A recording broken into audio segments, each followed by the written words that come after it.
Alors bonjour à tous, Jean Robin, journaliste. Voilà, je fais des enquêtes sur la Chine communiste, son infiltration dans l'oligarchie française, dans le reste du monde et notamment les institutions internationales, son déclenchement de la Troisième Guerre mondiale par une attaque biologique et ses conséquences. Et ça, je fais des vidéos pour des souscripteurs qui me soutiennent dans mon travail de journalisme indépendant, qui nécessite un peu de sous. Bon, ça commence à 3 € par mois, donc c'est pas grand-chose pour vous, mais pour moi, ça veut dire beaucoup, comme disait l'autre. Donc ça me permet de faire ce travail en toute indépendance et de ne pas être influencé par des publicitaires, par des soutiens, des gros soutiens, vous voyez, des lobbies ou autre chose. Et donc je garantis à mes souscripteurs de l'information juste, vérifiée et sourcée, même si elle ne sert pas mes intérêts à court terme, puisqu'il faut souvent du temps pour que les gens comprennent que voilà, Didier Raoult, Idriss Aberkane et d'autres ne roulent pas pour la véritable opposition, par exemple. Et donc de temps en temps, je fais des vidéos public sur ce que j'appelle l'opposition contrôlée, qui roule en fait pour le système, mais qui se fait passer pour l'opposition. Alors parmi ces gens-là, vous avez quelqu'un comme Robert Ménard, par exemple, et là j'ai décidé de faire une vidéo sur lui, parce qu'il a une fois de plus fait une déclaration pour la vaccination obligatoire, y compris des enfants, et ça m'énerve. Voilà, on a tout à fait le droit, hein, bien sûr, YouTube, mais on a le droit aussi de ne pas être pour. Et donc, je vais faire un petit portrait de Robert Ménard, parce qu'en plus je le connais personnellement, j'ai travaillé avec lui, je l'ai interviewé à de nombreuses reprises. Voilà, donc je connais un peu le personnage, et vous allez voir, c'est pas piqué des hannetons. Alors, bon, c'est un trotskiste déjà, donc il a milité à la Ligue communiste révolutionnaire, s'il vous plaît, et puis au Parti socialiste, c'était pour la campagne de Mitterrand en 1981. Donc, ensuite il fonde Reporters sans frontières, en 1984, avec notamment Ronnie Broman, de Médecins sans frontières. Donc c'est tous les sans-frontiéristes là. Donc vous vous rappelez, à l'époque, Mitterrand, c'était SOS Racisme, hein, à la même époque. Donc voilà, c'est à cette époque-là que toutes ces officines gauchistes là sont nées, on ne sait pas trop d'où, sous l'impulsion directe ou indirecte de Mitterrand. Et Ménard était un de ces sbires. Et donc il est devenu comme ça un des Français les plus médiatiques. À l'époque où j'avais accès à la base de données de l'INA, parce que je la payais, maintenant je ne la paye plus, c'est trop cher, mais il y a 5 ou 6 ans, non plus que ça, 7 ou 8 ans, j'avais comptabilisé plus de 650 passages de Robert Ménard à la télévision publique française, depuis 40 ans, alors, vous vous rendez compte. Donc c'était un des plus médiatisés. Voilà, parce que à chaque fois qu'un journaliste était persécuté à l'étranger, il était invité pour en parler. Et puis après, il a fait différentes choses, dont je vais vous parler là. Et donc, quand on est invité autant à la télévision publique, eh bien, c'est qu'on incarne à la perfection l'idéologie au pouvoir, qui est une idéologie communiste, donc sans frontiériste, hein, Reporters sans frontières, voilà. Au moins ça a le mérite d'être clair, du socialisme, du trotskisme, pro-palestinien, etc. Je vous rappelle cet épisode quand il était chez Ardisson face à Arnaud Klarsfeld, où il avait reçu un verre d'eau de la part de Arnaud Klarsfeld, parce qu'il défendait les positions palestiniennes. Donc voilà, tous les anti-sionistes là, qui voient du sionisme partout, et ben, un des Français les plus médiatiques, c'est un pro-palestinien ultra. Alors, c'est vrai qu'il a joué un peu sur tous les tableaux, mais pendant au moins 30 ans, il a été ouvertement voilà, gauchiste, sans frontiériste, pro-palestinien, etc.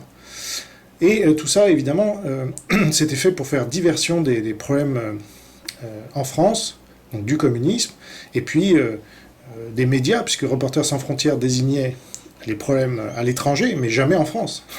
Donc les journalistes qui ne pouvaient pas faire leur travail en France, pour X raisons, comme moi, eh bien Reporters sans frontières s'en fout, vous voyez, s'ils sont censurés, s'ils sont maltraités, s'ils sont traînés au tribunal, comme je l'ai été, eh ben c'est pas le problème de Reporters sans frontières, vous pouvez crever. Bref, donc ça c'est très bien foutu, hein. Et aujourd'hui, le président de Reporters sans frontières, c'est un certain Pierre Aski, voilà, qui a été nommé en 2014 par Jean-Pierre Raffarin comme le journaliste, ou une des 25 personnalités françaises ayant le plus rapproché la Chine de la France. Voilà. N'en jetez plus, il va régulièrement à la France China Foundation, puis il a du mal à cacher quand même son amour pour Xi Jinping. Mais bon. Donc Robert Ménard, lui, en 2004, j'avance un peu dans le temps, donc il a fait toute cette carrière à Reporters sans frontières, et je vais y revenir avec ce qui s'est passé en 2008 et les JO de Pékin, mais avant ça, je dois vous indiquer qu'il a lancé en 2004 la revue Média, qui était censée parler des médias, du traitement de l'information, etc. Mais bizarrement, il n'y parlait quasiment jamais des personnes censurées par les grands médias, comme moi ou tant d'autres. J'avais fait une liste en 2012 de 300 intellectuels sous-médiatisés, pour pas dire censurés des médias.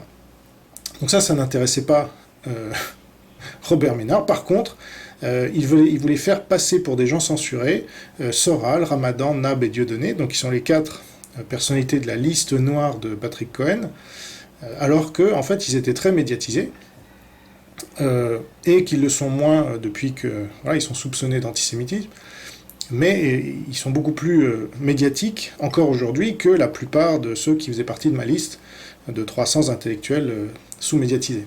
Voilà. C'est comme ça qu'on fait diversion, on fait passer des vessies pour des lanternes, et maintenant même un Éric Zemmour, qui est le français le plus médiatique depuis 15 ans, peut hurler à la censure, je sais pas où, sur le service public ou je sais pas quoi. Donc c'est n'importe quoi. Et donc Ménard a contribué à ce cirque médiatico-politique depuis 40 ans. Et donc en 2008, alors là, pour de bonnes raisons, il a agi de la bonne manière, je dois le reconnaître, au JO de Pékin. Donc on le voyait partout pour dénoncer le Parti communiste chinois, à un moment où peu de gens le dénonçaient, et je dois dire que encore moins de gens le dénoncent aujourd'hui malgré la taille biologique, mais au moins Ménard il le dénonçait à l'époque. Donc je vous lis un extrait du Monde du 8 avril 2008. Seule la secrétaire générale de la rédaction du magazine Média, Emmanuel Duverger, sait qu'à 2h du matin, son activiste de mari et un autre militant de Reporters sans frontières ont commencé l'ascension de Notre-Dame de Paris par sa face sud, assurée par 2 guides de haute montagne. Alors pourquoi est-ce qu'ils étaient montés à Notre-Dame, vous en rappelez peut-être?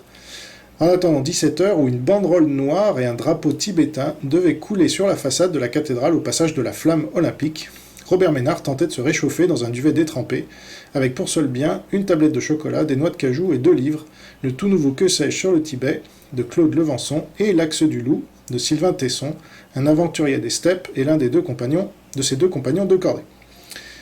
Et avant cela, à Olympie en Grèce, le 24 mars, avec 2 militants de RSF, Robert Ménard a décidé de ridiculiser la traditionnelle cérémonie d'allumage de la flamme en tendant derrière le responsable chinois du comité d'organisation des Jeux Olympiques une banderole frappée de 5 anneaux menottes que l'agence Alice avait gracieusement dessinée en 2001 pour RSF, avant le choix de la ville de Pékin par le CIO.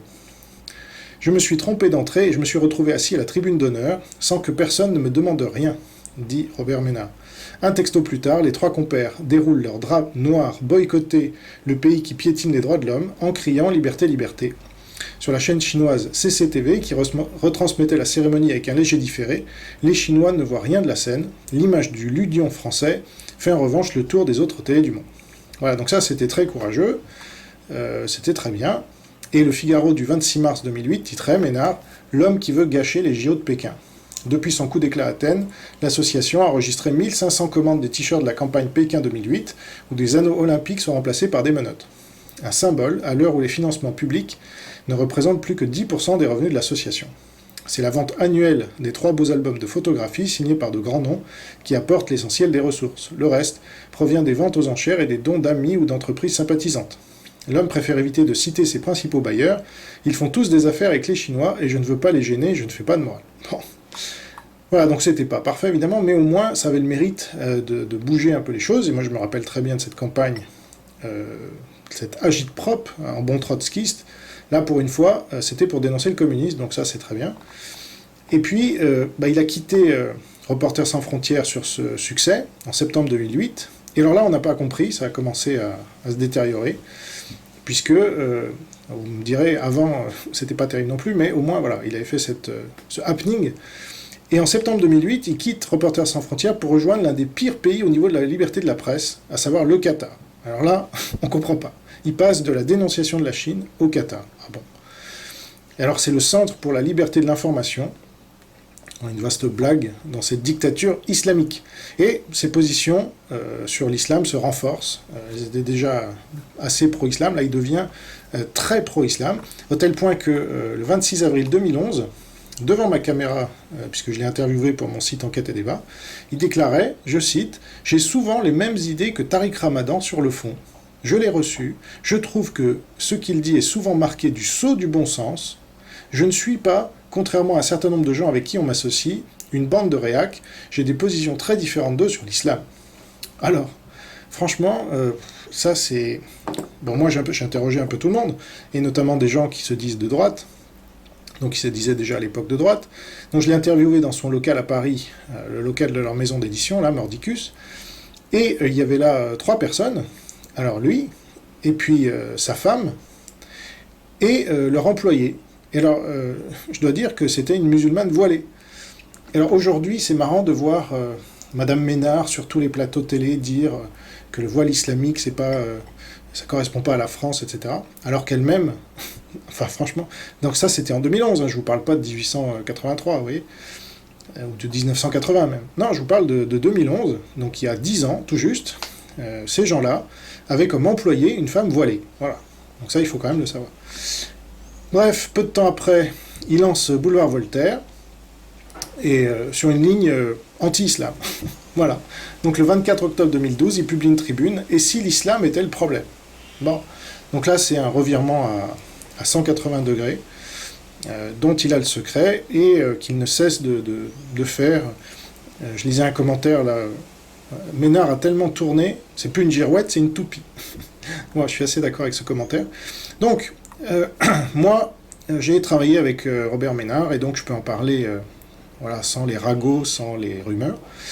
Donc en 2011, il travaille à Sud Radio, et vous allez voir, j'ai contribué à le faire partir. Donc en fait, comme il m'avait connu via mes interviews de lui, puis des articles que j'avais faits, notamment contre la loi Guesso. Lui, il est contre la loi Guesso, c'était un de nos points communs. Je crois qu'il l'est toujours d'ailleurs.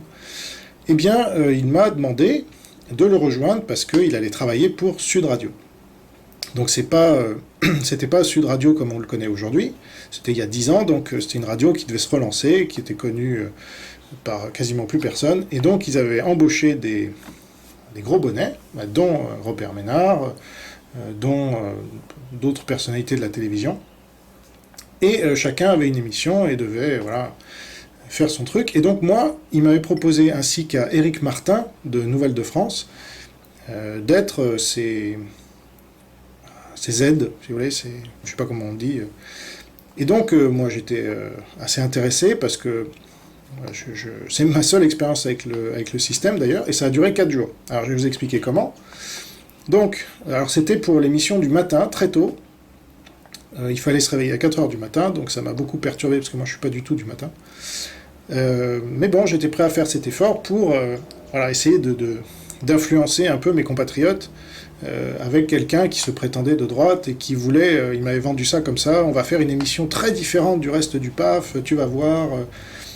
Et j'avais testé en lui parlant d'un certain nombre de sujets pour savoir si on allait pouvoir en parler alors qu'on en parlait nulle part ailleurs. Je lui ai parlé de mon dictionnaire des débats interdits mais légaux, etc. Il m'a dit pas de problème, t'inquiète pas, on parlera de tout ça, tu verras, on a toute l'année, on a carte blanche de la radio. Bon, alors moi, donc j'y vais avec confiance. Et puis, donc la première fois qu'on y va, c'était avant les vacances, puisque ça devait être à la rentrée qu'on devait commencer. Et donc, il me dit, pendant les vacances, il faudra que tu prépares un certain nombre de choses. Et il y avait tout un tas de choses à faire, où lui, il partait tranquillement en vacances, et nous, on devait se taper le boulot avec Éric Martin. Préparer la console, enfin bref, je passe un peu tous les détails.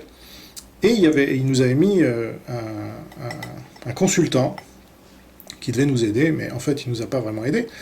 Donc c'est nous qui avons fait tout le boulot, et moi j'ai passé des jours et des jours à bosser gratos, parce que évidemment c'était pas payé. Mais je me disais, bon, c'est un effort qu'il faut faire. Vous savez, ces gens de pouvoir, c'est toujours pareil, ils exploitent les petits, toujours à leur profit, et puis ils se basent sur leur image, leur réputation, le fait qu'ils soient connus, etc.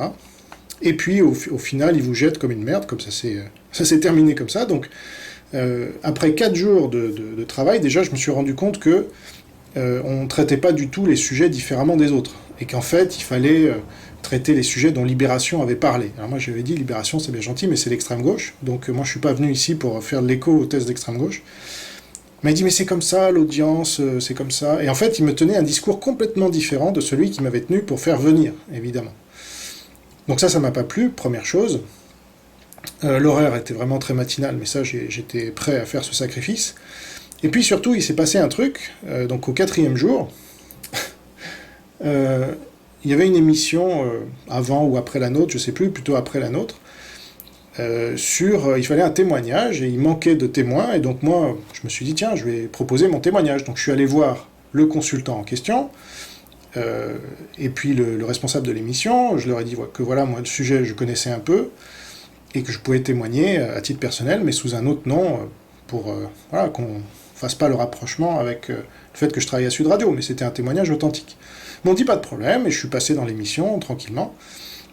Et le lendemain, donc ça je croyais que c'était le 3e jour. Ouais, parce que Sud Radio manquait vraiment beaucoup de gens. Hein. Il n'y avait personne qui écoutait cette radio, donc il fallait faire soi-même le truc.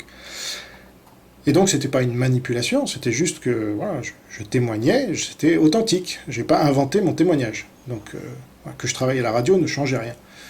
Et ça avait bien été validé et par le consultant et par le patron d'émission. Et le lendemain, ou l'après-midi même, je sais plus, je suis en train de déjeuner avec des amis, et je reçois un appel de Robert Ménard furieux. Comment as-tu osé me trahir? Enfin, des mots vraiment très forts, comme quoi j'étais le pire des traîtres, le pire des salauds. Je lui dis bonjour Robert, hein, quand même, parce qu'il m'avait pas dit bonjour, enfin c'était assez bizarre. Non, je te dirai pas bonjour, tu ne mérites pas mon respect, tu m'as trahi, tu m'as mis un couteau dans le dos. Enfin, il me fait toute la série des Brutus, là. Et je lui dis, mais qu'est-ce qui t'arrive? Qu'est-ce qui se passe? Est-ce que je peux savoir pourquoi tu es dans cet état-là? Tu as participé à une émission sans m'en parler, tu as trahi, ça peut retomber sur moi, tu ça. Bon. Donc, résultat, j'ai été convoqué à la radio, et on m'a viré comme un... Ou je crois que j'ai déposé ma démission avant qu'on me vire, enfin peu importe, c'était exactement la même chose, parce que j'avais fait une faute grave, etc. Donc c'était un peu un prétexte, je pense, pour débarrasser de moi, parce que je commençais à dire qu'on traitait l'information comme France Info, et ça m'intéressait pas. Mais en tout cas, voilà ce qui s'est passé. Et j'ai pas du tout apprécié, surtout la manière dont Robert Ménard m'a traité comme un chien, hein, c'est vraiment le mot, alors que j'avais bossé tout l'été pour lui. Voilà, lui il se prélassait en vacances, et ben moi j'avais bossé tout cet été avec Éric Martin, il pourra en témoigner, voilà, demandez-lui.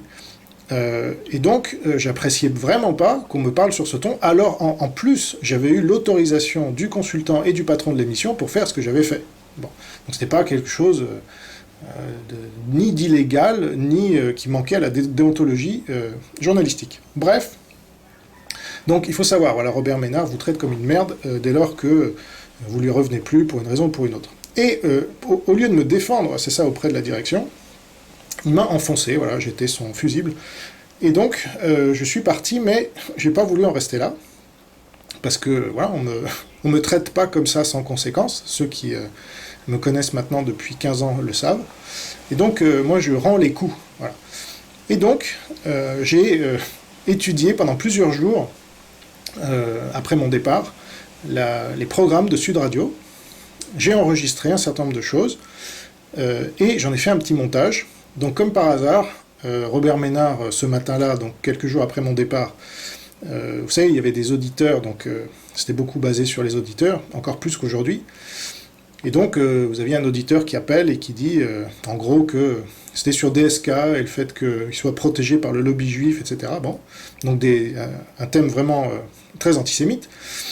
Et donc Robert Ménard, tout en condamnant ses propos, disait qu'on avait le droit de le dire, mais franchement, c'était pas bien. Voilà, c'était plutôt antisémite, et donc il fallait pas. Et dans l'émission ça c'était le matin, et donc dans l'émission de l'après-midi, vous avez un animateur dont j'ai oublié le nom, honnêtement, avec Patrice Cardoz, voilà, qui traite de ce passage de Ménard le matin, et l'animateur, donc autre que Patrick Cardoz, défend l'auditeur et dit bah voilà, on devrait avoir le droit de dire que DSK est défendu par le lobby juif, et d'ailleurs si vous le pensez, appelez-nous, etc. Donc moi j'entends ça, je me dis waouh, ces gens-là en fait sont des amateurs, ils savent pas ce que c'est que la radio apparemment, et ce que c'est que ce thème de l'antisémitisme, que moi j'avais bien traité dans un livre 6 ans auparavant, donc je savais mais de toute façon c'est connu, enfin, voilà, c'est un thème, il faut y toucher vraiment très... On peut en parler, mais il faut faire vraiment attention. Et là, c'était les pieds dans le plat, enfin bref. Donc moi, j'ai fait un petit montage, voilà, et Morandini l'a repris, sans savoir que c'était moi, et ça a fait un buzz de fou, et du coup, Sud Radio a dû euh, bah, présenter ses plus plates excuses, l'animateur en question a été viré, Robert Ménard est venu défendre lui-même sa chaîne, enfin bref. Donc, voilà un peu la manière dont je lui ai fait comprendre que on me virait pas comme ça impunément, en me traitant comme un chien. Et ça, je crois qu'il l'a bien compris. Il ne faut pas me chercher. Donc, d'ailleurs, sa carrière à Sud Radio a été rapidement... enfin, il a rapidement mis un terme à sa carrière, là, à Sud Radio. Vous avez des gens... il y avait 2 humoristes là, qui sont très connus du Sud, mais dont j'ai oublié le nom, évidemment, mais qui sont partis de la radio à cause de ça. Donc, ça a fait tout un séisme. Et bref, on a repris contact un peu après. Et je lui ai dit, tu vois, Robert, si tu m'avais pas parlé comme un chien, moi, j'aurais pas fait ça. Et ce que j'ai fait, c'était tout à fait légitime et légal. Mais je l'ai fait uniquement parce que tu m'as emmerdé. Voilà. Il s'est même pas excusé, il a dit c'est pas bien ce que t'as fait, t'aurais pas dû, machin. Bon, bref. Mais son ton avait déjà un peu baissé, là. Un peu baissé de ton parce qu'il s'était pris, là, franchement, toute une polémique comme ça sur la tronche, c'est pas terrible. Et bref, c'est un peu grâce à moi, du coup, qu'il est devenu maire de Béziers en 2013, puisque il a dû arrêter de passer à Sud Radio. Et il a cherché à rebondir, et il a trouvé cette opportunité de Béziers. Voilà. Alors, pour ceux qui n'aiment pas qu'il soit maire de Béziers, bah, c'est un peu à cause de moi. Voilà. Sinon, pour ceux qui aiment bien, bah, c'est un peu grâce à moi. Sinon, il serait toujours à Sud Radio. Alors, il a été soutenu par Debout la République, Front National, voilà, une alliance assez large, et il s'est fait largement élire, encore plus largement pour son second mandat que pour le premier. Et puis, bon, ça je passe, parce qu'après, ce qu'il a fait dans sa ville, ça le regarde, et puis on s'en fout un peu, mais ce qui compte, pour moi en tout cas, c'est depuis l'attaque biologique du Parti communiste chinois, j'aurais espéré que Robert Ménard, qui avait été si présent médiatiquement et politiquement, donc en 2008, contre la Chine communiste, là, il dise quelque chose, vous voyez, qui dénonce un peu la Chine communiste, un petit peu, je sais pas, un minimum. Eh bien non, on n'a jamais entendu Robert Ménard sur le sujet, ce qui est quand même hallucinant, parce que ça vient de Chine, même si on ne pense pas que c'est une attaque biologique, on peut mettre en cause quand même la Chine, un minimum. Eh ben non, vous n'avez même pas eu le service minimum de la part de Robert Ménard, qui doit estimer que c'est pas son intérêt. Voilà. Donc lui, il fait les choses en fonction de son intérêt. Hein. Il fait pas ça en fonction de l'intérêt de la communauté. Et donc, eh bien, silence de mort sur le sujet. Donc aujourd'hui, il soutient Macron, il soutient Zemmour, il soutient Marine Le Pen, il soutient Marion Maréchal, Éric Ciotti, enfin bref, il mange un peu à tous les râteliers. Ça commence à se voir, puisque même Quotidien s'en est rendu compte. Donc le 30 novembre 2021, Quotidien relevait, après avoir inondé Éric Zemmour de compliments ces dernières semaines, le maire de Béziers a annoncé ce week-end son soutien à Marine Le Pen. Enfin, pas tout à fait, pas vraiment convaincu des chances de réussite de la candidate du Rassemblement National, Robert Ménard s'est trouvé une solution de rechange au cas où, Éric Ciotti. Voilà. Puis il avait aussi dit du bien de Macron, à qui il avait serré la main quand il est venu dans sa ville il y a quelques jours. Donc c'est un peu le Philippe de Villiers, si vous voulez, trotskiste. Parce que Philippe de Villiers n'est pas trotskiste, mais voilà, Robert Ménard a copié un peu Philippe de Villiers. Bon, je vous rappelle que Philippe de Villiers, il a appelé à voter Sarkozy 2 fois, et Macron, je crois, hein, donc c'est vraiment quelqu'un qui n'a aucune colonne vertébrale, mais voilà, il a des affaires en Chine, avec son Puy du Fou là-bas, qui s'est exporté, il a beaucoup de liens avec la Chine, et donc, et puis il voulait faire ouvrir son Puy du Fou aussi, avec l'histoire de passe sanitaire et tout ça, donc il devait être en bon terme avec Macron, et puis à la première occasion, il tape sur Macron, comme ça il garde son image d'opposant, ça c'est vraiment ça l'opposition contrôlée, c'est n'importe quoi. Donc, voilà, Robert Ménard est sur cette ligne-là. Et dernière chose en date, puisque j'enregistre le 2 décembre 2021, et bien aujourd'hui, donc il appelle carrément à la vaccination obligatoire, y compris des enfants. Je cite, « Par solidarité, on sait que les enfants transmettent le virus avec leurs parents et leurs grands-parents. Chacun doit s'y mettre. On est dans une société d'un égoïsme. Et je trouve insupportable le débat sur les libertés. Ça menace nos libertés, mais moi j'ai envie de sortir de cette histoire-là pour revivre normalement. S'il n'y a que le pass sanitaire et la vaccination obligatoire, faisons-le. » Voilà. Donc, bon bah, qu'est-ce que vous voulez, c'est trotskiste un jour, trotskiste toujours. Quand on est totalitaire, on le reste. Et là, bah, les enfants, ils ont un bénéfice-risque zéro. Voilà. C'est pas leur intérêt de prendre ce virus, vous voyez, ce vaccin. Alors moi je suis pour la liberté vaccinale, mais lui, il incite vraiment les gens à se vacciner à fond, et il traite de fous furieux ceux qui ne sont pas d'accord avec lui. Ça c'est sa grande expression, fou furieux, c'est n'importe quoi. Donc, eh bien ma conclusion sur Robert Ménard, c'est qu'il y a 13 ans exactement, alors qu'il était président de Reporters sans frontières, il dénonçait la Chine communiste, et aujourd'hui, il relaie tranquillement la propagande pour la dictature sanitaire initiée par la Chine communiste. Voilà, c'est tout. Donc ça c'est un problème. Personne ne lui fait jamais remarquer ça sur les plateaux où il est invité en permanence. Qu'est-ce que vous voulez, les médias, on lui a jamais rappelé ses déclarations sur Tariq Ramadan, alors qu'on sait ce qu'est devenu Tariq Ramadan depuis. Mais même à l'époque, c'était déjà n'importe quoi de dire je suis d'accord avec tout ce que dit Tariq Ramadan, franchement. Vraiment, hein, et pour un moratoire sur la lapidation des femmes adultères, Robert Ménard, c'était ça, hein, la grande polémique à l'époque, avant toutes les histoires de viol ou autres. Donc, voilà, Robert Ménard n'est pas quelqu'un en qui j'ai confiance. Libre à vous d'avoir confiance en lui, mais vous serez déçus, forcément. Et là, aujourd'hui, il tombe le masque, sans jeu de mots. Il montre son côté totalitaire, tout en défendant, évidemment, les intérêts de des gens de Béziers, ça c'est très bien, mais ça ne suffit pas, voilà, parce qu'il a une influence bien plus importante que ça. Et là, pour les élections, il va évidemment faire tout ce qu'il faut pour ses intérêts, mais pas pour les intérêts de la France, comme d'habitude. Et normalement, ça commence en disant qu'on n'est pas en démocratie, voilà, et que donc les élections ne sont pas libres. Donc on est comme en Afrique. Et la liberté de la presse, normalement, c'est quelqu'un comme Robert Ménard qui devrait dénoncer la restriction de la liberté d'expression de la plupart des gens, qui sont contre la politique gouvernementale. Eh ben non, Robert Ménard, il n'est pas là pour ça, il est là pour enfoncer tous ceux qui ne sont pas avec le gouvernement. Ça marche pas, vous voyez, c'est être du côté du manche, c'est très bien, mais on sait qui fonctionne comme ça d'habitude, et Robert Ménard est de ceux-là. Voilà. Donc moi, c'est ce que je dis depuis que j'ai eu cette expérience avec lui, parce qu'avant ça, je n'avais pas forcément un avis négatif sur lui. Mais une fois que vous avez travaillé avec le bonhomme, vous le voyez différemment. Hein, vous voyez sa véritable... sa véritable... C'est pas une image, justement, parce qu'il y a l'image qui diffuse dans les médias, mais vous voyez son véritable être, voilà, et pas son paraître.